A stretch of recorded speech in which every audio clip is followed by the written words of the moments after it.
Martin Luther King, radical and hated, not loved and not a conservative. One of the most well-known and seemingly popular people in American history is Martin Luther King Jr. Everyone learns about him in school and knows about how he changed the landscape of America, and how he was wildly popular. We also learn that he was more right or center than radicals like Malcolm X or the Black Panther Party. White people in America largely believe that King was a so-called reasonable centrist, and change came from legislation that was made because of the pressure of the movement, but that this movement only pressured the racist and unreasonable people. We are led to believe that his movement and actions worked because they were reasonable and they weren't so violent or aggressive like the Panthers seem to be presented in mainstream teaching and media. However, as we will see, the reality is anything but. The reality is that Martin Luther King was a radical and even defined himself as a socialist. In actuality, the Panthers were not simply just angry black men, but were a multi-gendered fight against police killings and terrorizing of black neighborhoods. Yes, the Panthers and King disagreed on how exactly to liberate black Americans, but the fact is they largely worked in conjunction with each other and had the same goal. The whitewashing of one of the greatest American heroes has led people of color and progressive allies to believe that the only way we are to push for change is small incremental change, and we have to stay civil if we are to gain real change.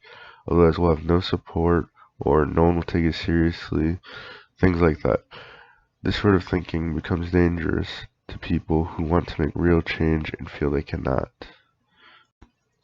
The first way in which King is whitewashed in America is the belief that he was always popular and the only people who hated him were racists and white supremacists. The fact remains that he was wildly unpopular. He did not work with the government until the end, and the government even thought he was dangerous, and the FBI monitored him constantly. In fact, something which almost no people know is the FBI attempted to blackmail him into killing himself, calling him an evil, abnormal beast. Your honorary degrees, your Nobel Prize, what a grim farce. And other awards will not save you, King. The American government tried to get the so-called most popular man in American history to kill himself. Yet no one knows this. This sweeping underrug of the transgressions by both the U.S. government and white liberals and conservatives alike has allowed both parties to largely escape criticism. It has led people in America to believe that real change came from the government as a result of protesting and that they worked together the entire time, instead of the reality being that the civil rights movement was a movement that was a fight and constant struggle with the ruling class. The fact is that he was wildly unpopular, and he did not fight against a minority of bigots, but an entire country and government of them. Another fact that is left out when discussing the life of Martin Luther King is just how radical he was. King himself said in a speech, "One day we must ask the question, why are there 40 million poor people in America? When you ask that question, you begin to question the capitalistic economy." In reality, he was deeply critical of the capitalist mode of production, and most especially the American one. He had seen firsthand how it had ravaged his brothers and sisters, and knew that it must be challenged. This is something that we never learn in our documentaries, or in school, or in our classrooms. Again, people of color are led to believe that we do not make change by challenging the status quo, but through playing fair and fighting within the system. This line of thinking is again very dangerous, as it leads us to believe that we shouldn't try and make structural change or challenge the status quo. We are taught to think that fighting outside of the system and challenging the ruling class never works, and anyone who succeeded, such as Dr. King, is whitewashed and retroactively made into someone who worked within the system. Or they are vilified and forgotten, simply labeled a radical who never got anything done. Another important aspect that we missed from whitewash radicalness is just how interconnected he was with both the Black Panther Party and how they actually agreed with each other. In the mainstream, we are either told that they are just a group of angry radicals, or that they had the right goal for but their methods were flawed. Essentially, the Panthers are largely swept aside because their tactics largely challenge the ruling class directly.